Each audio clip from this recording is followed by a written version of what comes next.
What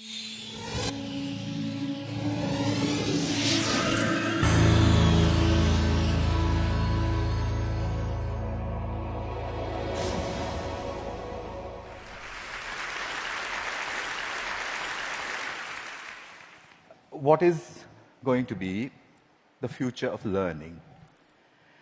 I do have a plan, but in order for me to tell you what that plan is, I need to tell you a little story which kind of sets the stage. I tried to look at where did the kind of learning we do in schools, where did it come from? And, you can look far back into the past, but if you look at present-day schooling the way it is, it's quite easy to figure out where it came from. It came from about 300 years ago. And it came from the last and the biggest of the empires on this planet. Imagine trying to run the show, trying to run the entire planet without computers, without telephones, with data handwritten on pieces of paper and traveling by ships. But the Victorians actually did it. What they did was amazing. They created a global computer made up of people. It's still with us today. It's called the bureaucratic administrative machine. In order to have that machine running, you need lots and lots of people. They made another machine to produce those people. The school. The schools would produce the people who would then become parts of the bureaucratic administrative machine. They must be identical to each other. They must know three things. They must have good handwriting, because the data is handwritten. They must be able to read, and they must be able to do multiplication, division, addition, and subtraction in their head. They must be so identical that you could pick one up from New Zealand and ship them to Canada, and he would be instantly functional. The Victorians were great engineers. They engineered a system that was so robust that is still with us today, continuously producing identical people for a machine that no longer exists. The empire's gone. So what are we doing with that design that produces these identical people? And what are we going to do next, if we ever are going to do anything else with it? So that's a pretty strong comment there. I said schools as we know them now, they're obsolete. I'm not saying they're broken. It's quite fashionable to say that the education system's broken. It's not broken. It's wonderfully constructed.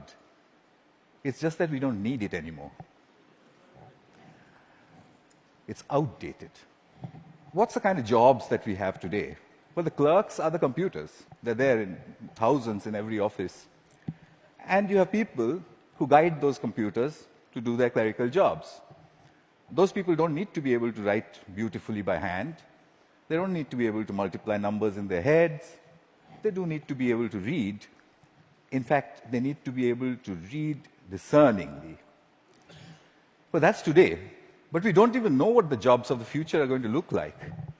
We know that people will work from wherever they want, whenever they want, in whatever way they want.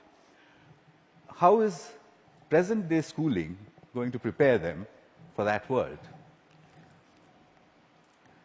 Well, I bumped into this whole thing completely by accident. I used to teach people how to write computer programs in New Delhi 14 years ago. And right next to where I used to work, there was a slum. And I used to think, how on earth are those kids ever going to learn to write computer programs? Or should they not? At the same time, we also had lots of parents, rich people, who had computers, and who used to tell me, my son, I think he's gifted, because, he does wonderful things with computers. And my daughter, surely she's, extra intelligent, and so on. So I suddenly figured that how come all the rich people are having these extraordinarily gifted children? What did the poor do wrong? I made a hole in the boundary wall of the slum next to my office, I stuck a computer inside it just to see what would happen if I gave a computer to children who never would have one, didn't know any English, didn't know what the internet was. The children came running in. It was 3 feet off the ground, and they said, "What is this?" And I said, "Yeah, but it's, I don't know." So they said, "Why have you put it there?" I said, "Just like that." And they said, "Can we touch it?" I said, "If you wish to." And I went away. About 8 hours later, we found them browsing and teaching each other how to browse. So I said, "But that's impossible. Because, how is it possible? They don't know anything." My colleagues said, "No, it's a simple solution. One of your students must have been passing by, showed them how to use the mouse." So I said, "Yeah, that's possible." So I repeated the experiment. I went 300 miles out of Delhi into a really remote village where the chances of a passing software development engineer was very little. I repeated the experiment there. There was no place to stay, so I stuck my computer in, I went away, came back after a couple of months, found kids playing games on it. When they saw me, they said, "We want a faster processor and a better mouse." So I said, "How on earth do you know all this?" And they said something very interesting to me. In an irritated voice, they said, "You've given us a machine that works only in English, so we had to teach ourselves English in order to use it." That's the first time as a teacher that I heard the word "teach ourselves" said so casually. Here's a short glimpse from those years. That's the first day at the Hole in the Wall. On your right is an 8-year-old. To his left is his student. She is 6. And he's teaching her how to browse. Then on to other parts of the country. I repeated this over and over again, getting exactly the same results everywhere.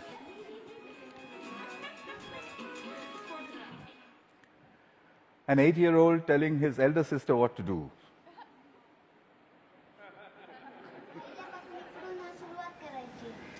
And finally a girl explaining in Marathi what it is and said, "There's a processor inside." So I started publishing. I published everywhere. I wrote down and measured everything, and I said in 9 months, a group of children left alone with a computer in any language would reach the same standard as an office secretary in the West. I'd seen it happen over and over and over again. But I was curious to know what else would they do if they could do this much. I started experimenting with other subjects. Among them, for example, pronunciation. There's one community of children in southern India whose English pronunciation was really bad.